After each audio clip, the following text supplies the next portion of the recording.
আসসালামু আলাইকুম। আমি মম হালিমা। সবাই কেমন আছেন? আলহামদুলিল্লাহ, আমরাও ভালো আছি। আজকে হচ্ছে রবিবার। তো আজকে সকালের এই নিরিবিলি পরিবেশ দিয়ে ব্লগটা স্টার্ট করলাম।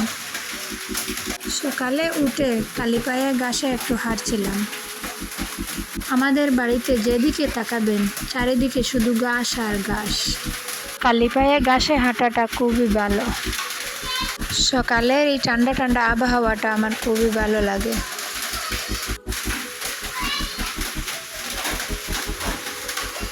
বাহিরে কিছুক্ষণ হেঁটে তারপর ঘরে এসে দুধটাকে জাল করে নিচ্ছি।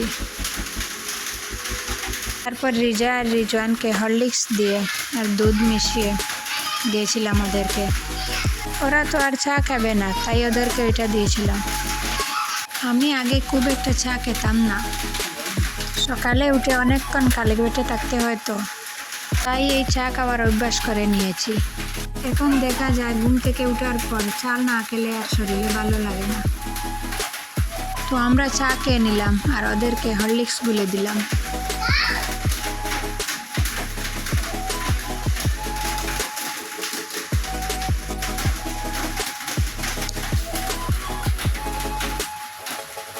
আর কথাগুলি শুনতে একটু অসুবিধা হবে, কারণ বৃষ্টিদের তো চালের উপরে বৃষ্টি টপটপ করে পড়ছে।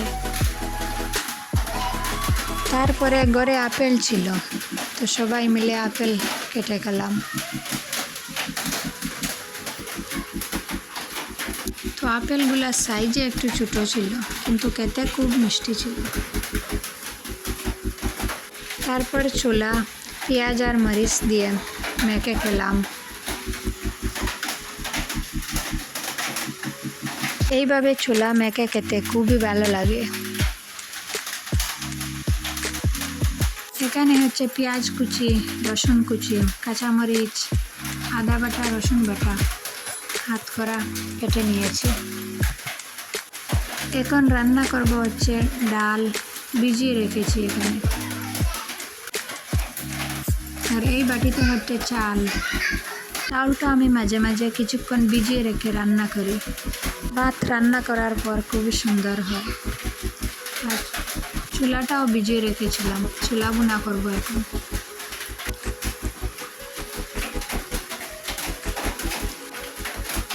এক চুলায় ডাল আর এক চুলায় চুলা ভুনা করে নিচ্ছি।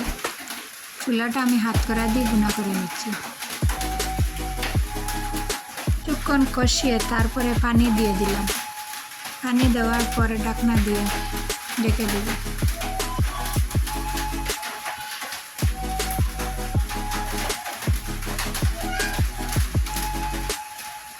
তো এই তো আমার সব কিছু রান্না করা হয়ে গেছে। তো আজকের ভিডিওটা এখানে শেষ করলাম। ভালো লাগলে একটা লাইক করবেন, আর এরকম ভিডিও দেখতে চাইলে আমার চ্যানেলটাকে সাবস্ক্রাইব করে রাখতে পারেন। আল্লাহ হাফিজ, আসসালামু আলাইকুম।